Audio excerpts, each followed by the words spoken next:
Another nail biter. We didn't. That game didn't need to be as close as it was, but I do think you have to give Washington credit. Anybody that's watched them play or saw them live today knows that they've got a lot of talented players in that team. And I thought our defense really, again, for the most part, for the game it was good, but for the last 5 minutes and 11 seconds it wasn't very good. That timeout. I remember it distinctly. It was 72-57. We're up 15. They're at the line. And I looked at the clock and said, guys, if we hold them less than 72, we win the game. They cannot beat us if we do that.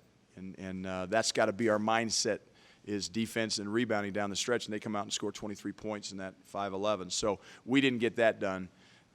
We got stops when we needed to. We got rebounds when we needed to. The difference in the game is us out-rebounding them by 20, without a doubt. And with this team, when we put together a defense and a rebounding effort like we did tonight with a turnover effort like we did against Washington State, we're going to beat anybody in this league. But if we continue to be turning it over and guarding and rebounding, we're going to be in close games. If we don't guard and rebound and we don't turn it over, we're going to be in close games. We have to figure that out as a team and got to get better. And that's our challenge as coaches, and it's a challenge for our players to get that done. So with that, I'll answer your questions. What happened with the Thomas situation, and how pivotal was that at that Well, point? it's a learning moment, and it cost us 2 points and the ball because it was a dead ball technical foul, and the officials said that he pushed off, and there was words exchanged before that, but he made a gesture with his arm, and they called a technical foul. So I didn't see it. It was down, at the end of their bench. Very unfortunate, but again, something that Thomas needs to learn from. But not only does Thomas need to learn from it, our entire roster needs to learn from it. That can't happen at that point in the game. We have to play with poise and not let that occur. They didn't look. I mean, you guys could have been fatigued, but you guys were far from fatigued. This team looked like they had plenty of energy. Well, again, we didn't do anything yesterday physically. And these guys are young, resilient kids, and this crowd gave these guys energy. When you're playing at home and you're playing in front of, I thought the crowd was terrific tonight. I mean, a lot of energy in the building. And look, if you haven't come to the last 2 Colorado basketball games, you're missing out, because it's been pretty fun. Not always the prettiest form of basketball, but really fun and exciting basketball, and very good players on the floor by both teams. Coach, can you talk about the stretch, I guess, about early, midway through the second half? When they originally cut it to 1, it was 48-47. You had the bad start to the second half. What was the discussion? What was the team able to do? That's when it seemed like the game could have got away from you then. Thomas had a good stretch, and you were able to pull away and pad that lead. The discussion was, let's take care of the darn ball. We had 6 turnovers coming out, in the first, I don't know how many possessions of the second half, but I mean, it's pretty simple. It doesn't take a rocket scientist to watch our team and figure out, where we struggle sometimes. It's taking care of the basketball. Look, we will get good shots if we take care of it. And we got to get the ball in the lane. We got to make good decisions. And we started doing that. Thomas got us going a little bit. And but that was the message. Continue to guard, continue to rebound. That's going to keep us in the game, but take care of the darn ball and get a great shot for our team. Sure, while you say that these are great games to watch, these last 2 games, as a coach, you wouldn't mind a blowout, though, would you? No, I'd rather have a blowout. That's my point. Is like, this isn't any fun for me. It's not fun for our players when you give up leads like we had at Washington State. Was it Thursday night? And then we had leads today. We gave up. It's like, no, it's no fun for the players. It's no fun for the coaches. But for the fans, it should be frustrating, I'm sure, at times. But also, coming down the stretch, it's. But I'm sure there's some of our fans that would rather have a blowout too. I know I would. But until we figure out what our problems are and solve our problems. But look, this is a good league, and you're gonna. We've said it many, many times. If you don't play well, and it doesn't matter if you're on the road or at home, if you don't play well, you're gonna get beat. And we almost got beat Thursday. We almost got beat today, but we didn't.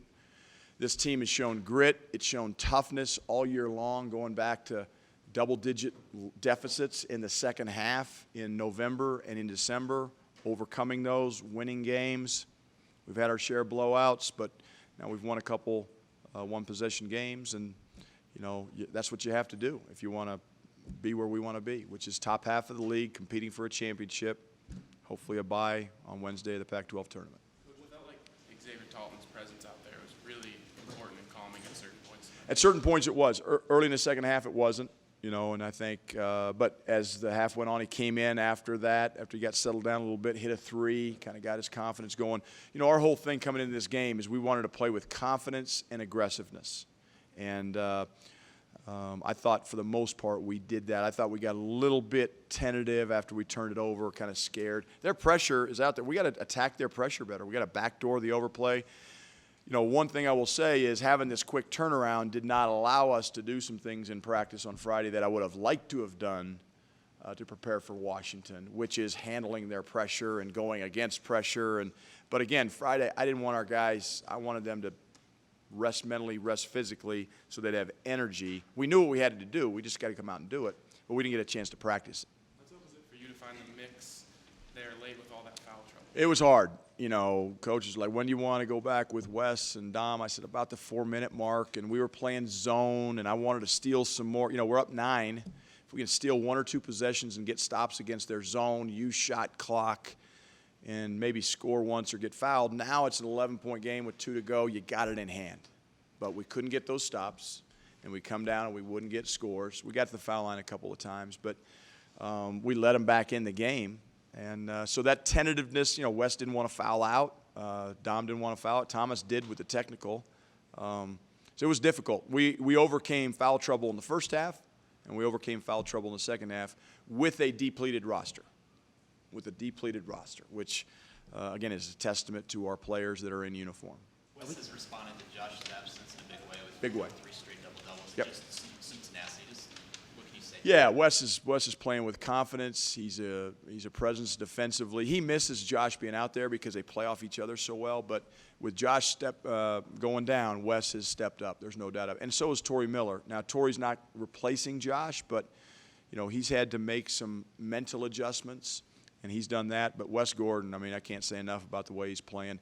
A couple big-time offensive rebounds on Thursday night, big-time offensive rebounds tonight when we needed them the most. And what you need is your veteran players late in games to make plays. And Wesley Gordon has done that for us the last 2 games. So really happy with the way he's playing. And we're taking tomorrow off, and I don't think anybody deserves it more than Wes does. Coach, what did you see out of Fletch either yesterday or this morning? You thought he did good to go, and then Yeah. how big were his contributions in the first half? He was better. Yeah, he came in. He made a couple shots for us. I thought he helped us out defensively.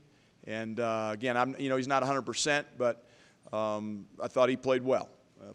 And so hopefully we can get him back 100%. Thomas is pretty much 100% now after his ankle turn, and hopefully we can get the big fella back next week. That's the plan, but again, you don't know until Josh comes to me and says, Coach, I'm ready to go. I know this. He's going to be back as soon as he can be back. And I said this before the game with Mark Johnson on the radio. Josh Scott's toughness is unquestionable. Okay, he will play as soon as he's able to play physically. And I know that. He knows that. And hopefully it's Wednesday, but I don't know that until Wednesday. Georgia 10 rebounds. Yeah. Georgia 10 rebounds. Josh Fortune with 9. Have they gotten the message? Big time, big time. We talked about it at halftime. I think our perimeter players, again, I consider George and Josh a perimeter player. I think had 20 rebounds at halftime, 21 rebounds amongst them at halftime with the guards. That's something we really wanted. We knew Torrey's going to rebound. We knew Wes is going to rebound. But those guys needed to step up, and they did, both offensively and defensively. So, George's contribution, rebounding the ball was big. Josh Fortune's was big. We needed it. Dom, Thomas, XT, they're all in there battling. Key to the game. Rebounding was the difference in this game. No doubt about it. You guys have a lot of senior leaders, but have you seen leadership qualities from George that have shown through here? Well, he's working on that. And again, when it comes to leadership, and one of the things I've talked about with George is, look, good players make themselves better. Great players and leaders make those around them better. And so he's got the ability to do that, but that's something he's still kind of dialed into his game and making sure he's ready and he's playing well, and that's kind of where his mindset is right now. So that's going to be a process that we would like to certainly foster and accelerate. He can get there someday. The best way is to play well and to play hard and to lead by example. Then it becomes, okay, what are you doing to help out Torrey Miller? What are you doing to help out Dom Collier? What are you doing to help out the guys maybe around you. And that's the step that George needs to make, and I think he can make, and hopefully he will make. Early thoughts on the challenges ahead, the two-game swing through LA? Just let me enjoy this one till midnight. Okay, I'm not gonna go there. I know we've got a big challenge in LA. USC's probably the most improved team in the league. UCLA is arguably one of the most talented teams in the league, much better than their record indicates. So we've got a challenge ahead of us in LA. We know that, and but we're going to take tomorrow off. We're going to rest our minds, rest our bodies, and obviously I'll be watching film tomorrow on SC and UCLA, but I'm not going to do it today. Tomorrow's Valentine's Day, so try to do some husbandly duties as well. Thank you.